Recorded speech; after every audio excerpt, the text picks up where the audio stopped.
Listen, as close as you guys are, I think the obvious question, since, Shawn, you talked about growing up on WTBS, and then we talked about Sting being kind of the last WCW holdout to come over. You were kind of the guy who never went to WCW despite all your buddies going and Rick being there. Did any serious talks ever happen about you going to WCW, or was that just never an option? No, not really. Well, again, it's one of those things where I guess you talk about it, your fantasize, but really, legally and contractually, no. I mean, I could never go. And then even when and he's also very loyal to Vince. Yeah, I mean, it was just one of those things that you can in the theater of your mind you can fantasize about it, think about it, wonder what it'd be like. But ultimately, I think I've always felt like I was a WWE guy, and I honestly didn't want to be anywhere else. And the only reason you'd ever go anywhere else is for money. And the thing is, I just could never. It's I don't know, as badly as everybody feels like I'm a sellout for one thing or another. I guess ultimately, when it came to wrestling, I mean, I wanted to wrestle where I wanted to wrestle, and it had, something had to be bigger and more important than the money. And for me, it was that time inside that ring. I mean, that was the one place. Again, it's getting as I am with everything that is, I guess the wrestling process.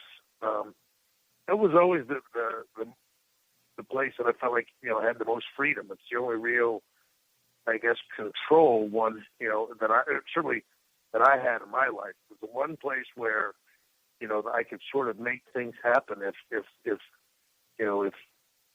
someone would listen and everybody would do, I guess, sort of what I wanted them to do. I mean, things could go perfect.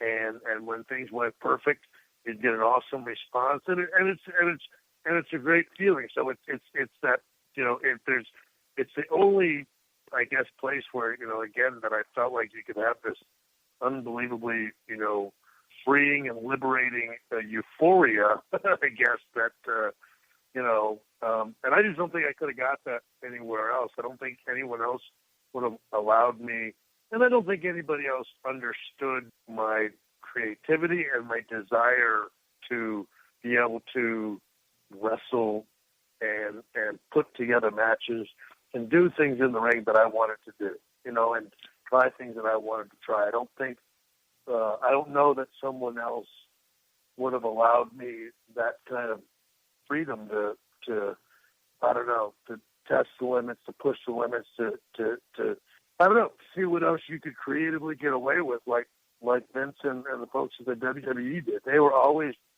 pretty darn understanding when I wanted to do things a certain way, and I don't know. It's hard to put a price on that. You know what I mean? It really is, especially when you enjoy that time. And again, when you took it again, as serious as I did, I don't know. I couldn't imagine again being at like a WCW.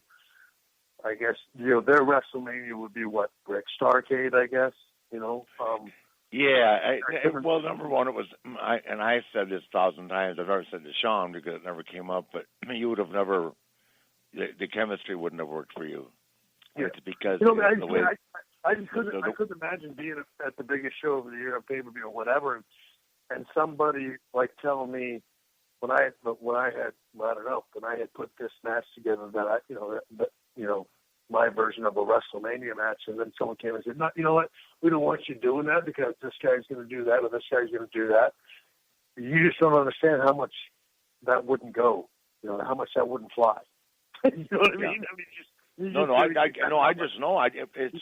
Down there it was divide and conquer. It was Scott and Shawn and Kevin, and then it was Randy and Hulk, and then it was Sting and Luger, and then it was what was left of it, me and Arn. But that was like Arn and I had nothing to say about anything. You know what I mean? We were just trying to figure out how to get to the bar. Again, I guess.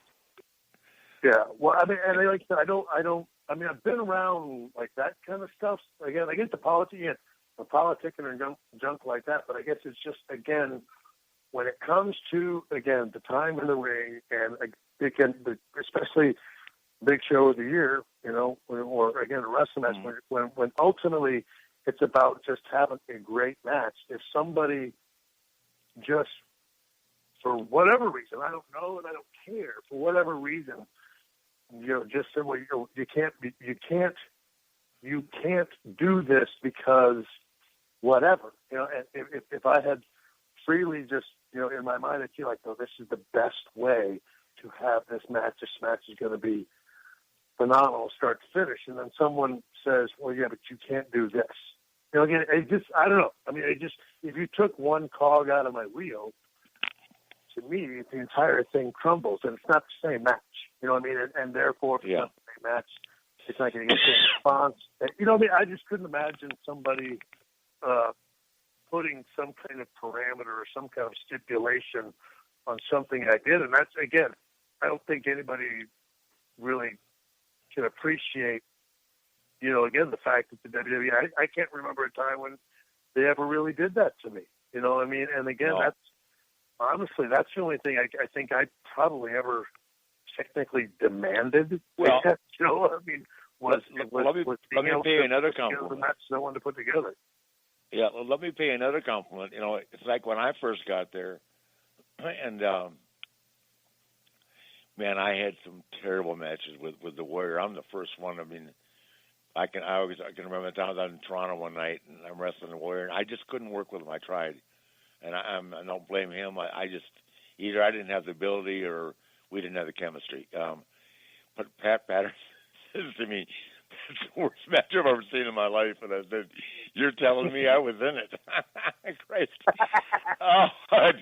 But here's the deal: when I first got there to make me the champion, and they go to me, nobody wrestles 15 minutes, right? It's 10 minutes, right? And I go, I can't wrestle 10 minutes in a match, 15. That's not the way I'm built, right? And that's what Pat and all those guys, they built it around Hulk and the Warrior and the champion going on fourth and then going home instead of being on last. Well, sure enough, 3 years later, the word was out. Shawn Michaels was the champion, wrestling 30 and 40 minutes every night and selling out. I mean, but you're bucking the system originally because I just had this mindset that you were going to wrestle 15 minutes, and that worked for Hulk, and it worked for the Warrior, but it didn't work for me and Shawn. Shawn can't tell him that.